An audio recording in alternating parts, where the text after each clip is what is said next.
Hey guys, this is Dr. Davidson, and today we're going to be talking about Iso-Clams.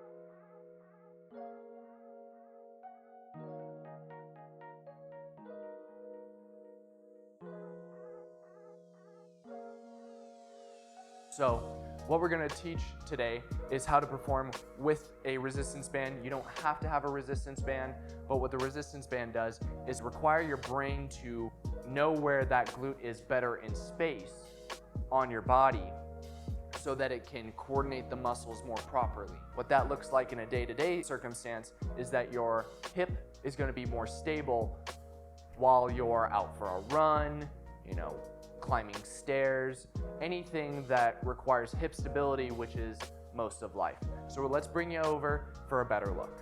Okay, so we're going to be laying on our side. From here, my knees are bent, I have my resistance band, and my feet are in line with my butt, which is in line with my back. I don't want to be bent forward, I don't want to be bent back, I don't want my legs forward, I don't want my legs back, okay? So feet in line with butt, in line with back. And from here, we're doing a contraction around 45 degrees. You don't want to be much higher than that because then you might be recruiting other muscles. And especially if you feel yourself rolling back, that's a telltale sign. So really making sure that I'm laying directly on my side, not rolling forward, not rolling back, and we're just going straight up. Using these glute muscles on the back just to raise up.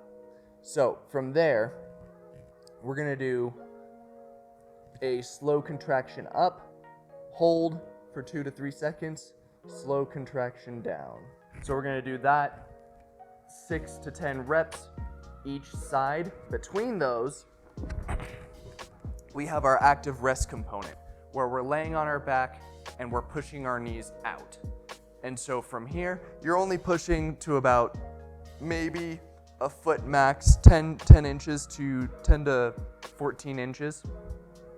And we're holding this for about 30 seconds to a minute, depending on how much time you got. If you feel like you're really getting burnt out on each side, this can be the active rest component, which is very beneficial because we're just firing the pathways for activation. Once you get good at those, you can start to progress up. So what that could look like is do a little bit of a side plank.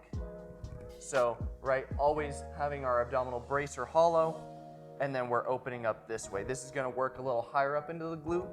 And finally, what we can do is we can do basically a double contraction. So I'm using my hip, basically the same motion that I'm doing here, but I'm doing the isometric hold on this side while I open. And with this too, you like to get a little forward motion of your hip. And what that does, if we think of the glutes, when they activate, they like to bring our leg back as well as out. So we get all the motions in one. And that's gonna be the hardest progression. So make sure that you have good form and you're doing everything properly before you progress yourself. All right, guys, that's how to perform the Iso-Clam. If you liked this or you found it helpful, go ahead and drop a like, share, comment. In the comments, go ahead and let me know if there's any cueings that you find beneficial or if we left anything out. Okay, that's it for this one. We'll see you in the next one.